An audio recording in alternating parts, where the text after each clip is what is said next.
The White House first launched the initiative last month, but today Dr. Jill Biden came here to promote it. She toured Cedars-Sinai and more specifically the Barbara Streisand Heart Center, which is doing pioneering work into the #1 cause of death for women in the United States.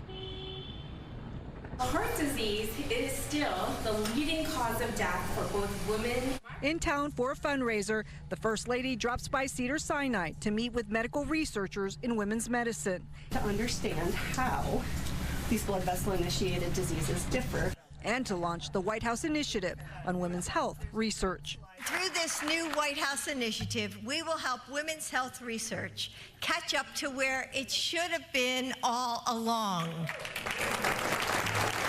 The First Lady was joined by Congressman Lou, Maria Shriver, and Health and Human Services Secretary Javier Becerra. Well done.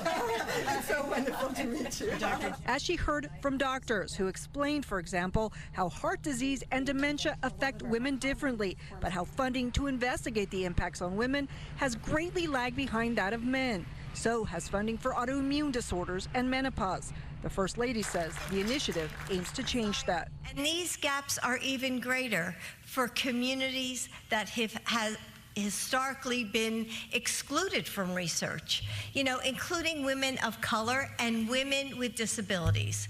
She says the Biden administration has directed government agencies to report back by December 28th on how they conduct and fund research on women's health and policy recommendations for closing gaps.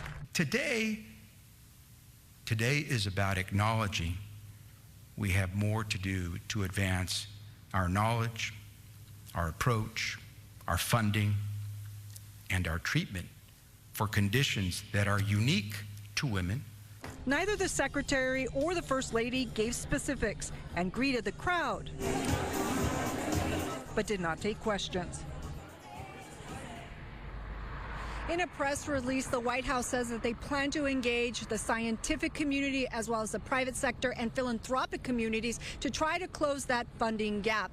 In the meantime, doctors here at Cedars told the First Lady that all the inroads made in fighting breast cancer are an example of what's possible with the right funding. Live at Cedars-Sinai, Chrissy Fajardo, Fox 11 News. Life-saving work.